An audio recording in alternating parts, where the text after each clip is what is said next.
Pasteur Elder Louemba d'Angola 6. Avertissement aux serviteurs de Dieu et aux enfants contre le port de produits de beauté artificielle. S'il vous plaît, lisez et partagez. Vous pouvez réveiller une femme qui ne connaît pas cette vérité. Méditez sur les textes ci-dessous, lisez tout attentivement et avec le Saint-Esprit.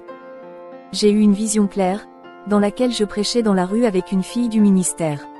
Pendant ce temps, je lui ai dit qu'elle devait enlever tous ses ornements, tout son maquillage et tout ce qu'elle portait, ongles en plastique, accessoires pour cheveux, bijoux. Je lui ai dit que si elle n'enlevait pas ces choses, elle serait abandonnée lorsque l'enlèvement aurait lieu parce qu'elle était attachée aux coutumes de la terre. Après avoir fini de parler, il ne fallut pas longtemps avant que j'entende un grand bruit dans le ciel, accompagné d'une forte lumière. Sans comprendre que l'enlèvement avait lieu, les gens couraient d'un endroit à l'autre et tout devint très agité. J'ai aussi été enlevé et je suis monté. J'ai pu voir la gloire de Dieu qui m'attendait dans les airs quand j'ai réalisé que ma fille n'était pas montée à cause de la prison de vanité et de produits de beauté qu'elle avait portés. Le Seigneur m'a dit, « Malheur aux femmes qui servent dans mon œuvre, qui ont beaucoup sacrifié pour moi, malheur aux femmes pasteurs. Ce jour-là, je vous jugerai sévèrement, pour avoir échangé mon œuvre contre les œuvres d'Égypte. Malheur aux femmes qui ne m'ont pas écouté quand je dis que je suis contre le maquillage, les perruques, les ongles peints et toutes sortes d'ajouts qui ne viennent pas de moi. Je vous ai créé beau, mais vous avez échangé ma beauté contre une beauté artificielle. Vous êtes devenus comme des robots ou simplement des objets d'expérience satanique. Je vous jugerai pour ne pas avoir accepté de rester dans votre beauté naturelle telle que je vous ai créée. Vous avez méprisé mon œuvre de création, sous-entendant que je suis un mauvais créateur, alors vous avez adopté les choses que Satan a faites pour offenser mon œuvre de création. Malheur aux femmes pasteurs qui s'habillent de façon indécente. Malheur à vous qui avez donné de mauvais exemples aux néophytes de la foi, en les poussant à suivre votre habitude addictive de vanité. Si vous vous repentez vraiment de toute votre vanité, je retirerai mon jugement à votre égard, mais la plupart d'entre vous n'écoutent pas et ne le prennent pas au sérieux. Malheur aux chanteurs qui montent sur mon autel en portant des costumes sataniques, avec toutes sortes de peintures sur leurs ongles et leurs visages.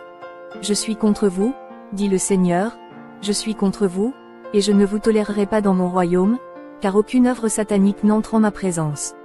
Si vous ne les enlevez pas, quand vous mourrez, vous serez à ma porte avec des robes blanches, mais vos ongles seront peints, votre visage sera peint et avec de faux cheveux, et je ne pourrai alors pas vous recevoir en ma présence, car ces choses n'entrent pas dans mon lieu saint. Femmes, rappelez-vous, je vous ai faite parfaite, belle, plus que les hommes, mais vous vous reniez vous-même et vous aimez les choses de ce monde. Repentez-vous, femmes, regrettez-le, dit le Seigneur. Femmes, regardez qui vous a appris à faire cela. La Bible le précise dans 2 Rois 9h30. Lorsque Jéhu fut arrivé à Jezreel, Jézabel l'a pris. Elle se farda le visage, se para la tête, et regarda par la fenêtre. Voyez, femmes, Jézabel a apporté cette coutume, cette vanité, et regardez ce que votre Sauveur en dit, puisque vous dites que nous sommes dans la grâce. Apocalypse 2h20. Mais j'ai quelque chose contre toi, c'est que tu laisses la femme Jézabel, qui se dit prophétesse, enseigner et séduire mes serviteurs, pour qu'ils se livrent à l'impudicité et qu'ils mangent des viandes sacrifiées aux idoles. Votre pasteur vous cache donc cette vérité. Il a peur de vous scandaliser avec la vérité, il a peur que vous quittiez l'Église parce que vous ne voulez pas quitter le monde. Quelques textes pour vous aider à y réfléchir. 1 Timothée 2/9 - 10 Que les femmes se parent d'eux-mêmes, avec pudeur et modestie, non de tresse, ni d'or, ni de perles, ni d'habits somptueux, 10 mais de bonne œuvre, ce qui convient à des femmes qui font profession de piété. 1 Pierre 3/3 - 4 Que votre parure, non celle de dehors, qui consiste dans les cheveux tressés, ou dans les ornements d'or, ou dans les habits qu'on revêt, 4 Mais la parure intérieure est cachée dans le cœur, la pureté incorruptible d'un esprit doux et paisible, qui est d'un grand prix devant Dieu. Femmes de Dieu, repentez-vous de ce péché. C'est un péché grave parce que le Seigneur sent que vous offensez ce qu'il a fait dans la création, car tout ce qu'il a fait est bon, il n'y a rien à ajouter ou à corriger. Regardez la parole. 1 Timothée 4/4 Car tout ce que Dieu a créé est bon, et rien ne doit être rejeté, pourvu qu'on le prenne avec action de grâce. Suivant, Pasteur Elder Louemba d'Angola 11. Différence entre le feu du Saint-Esprit et le feu du dragon dans les églises. Bien que cela soit quelque chose d'étrange, nous devons comprendre que nos églises sont remplies d'esprits sataniques, se déguisant en Saint-Esprit, et des millions de personnes sont trompées par ces esprits, pensant qu'ils sont pleins de Dieu, mais en réalité, Ils sont diabolisés par des démons se manifestant comme des anges de lumière. Vérifiez-le. 2 Corinthiens 11h14. Et n'est-ce pas étonnant, puisque Satan lui-même se transfigure en ange de lumière. Nombre 26/61. Nadab et Abihu moururent, lorsqu'ils apportèrent du feu étranger devant l'Éternel. Notez que les églises prêtent très peu d'attention à cette tromperie. Le diable est un grand imitateur de Dieu et il trompe beaucoup de gens qui pensent être en présence de Dieu, mais ils sont égarés. Comment connaître que son esprit de dragon agit avec votre feu étrange? 1. Lorsque le Saint-Esprit baptise quelqu'un, la plus grande preuve ne sont pas les dons, mais les fruits. Galates 5h22. Mais le fruit de l'esprit, c'est l'amour, la joie, la paix, la patience, la bonté, la bénignité, la foi, la douceur, la tempérance.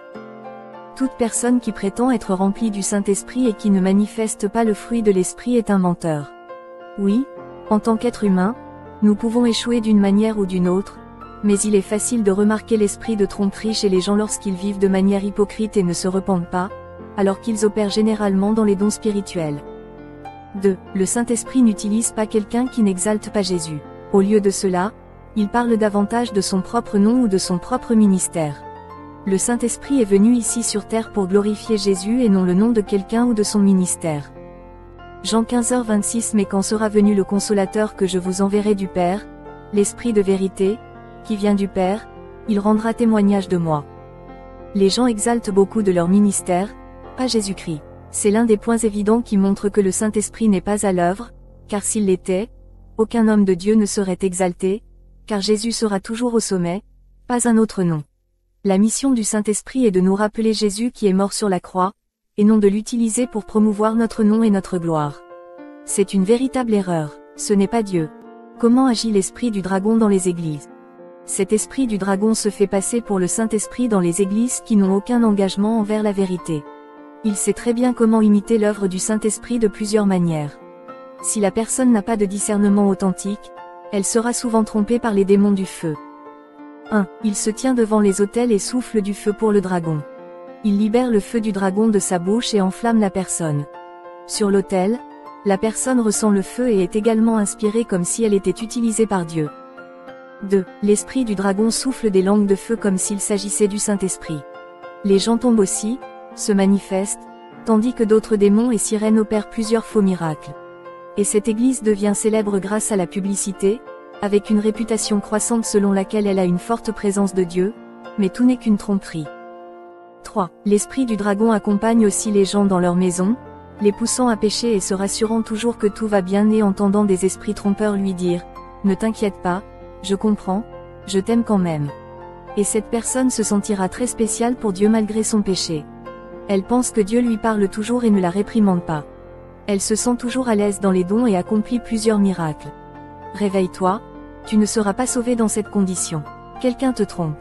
Comment identifier les personnes avec l'esprit du dragon? Distinction du Saint-Esprit. 1. Ils parlent en d'autres langues et prophétient, mais dans leur foyer, ils ne renoncent pas et ne vivent pas une vie sainte. 2. En général, ces personnes tombent dans le sexe de plusieurs façons, car cet esprit rend les gens tellement obsédés par le sexe et l'immoralité. Mais ils ressentent toujours beaucoup de feu dans leur corps et leur présence.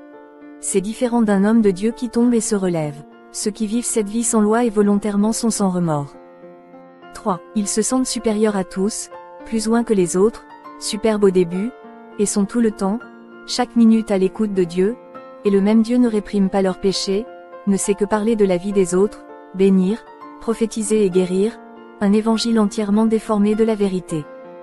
4. Leurs visions sont trompeuses et sont une fausse révélation, et quand ils travaillent dans les dons, vous remarquez que cela exalte leur personne, leur ministère et continue à se promouvoir.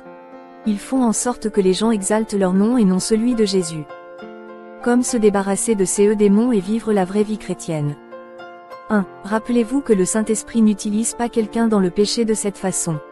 Si la personne ne se repent pas d'abord avec sincérité de son péché, elle peut être utilisée un peu mais pas puissamment.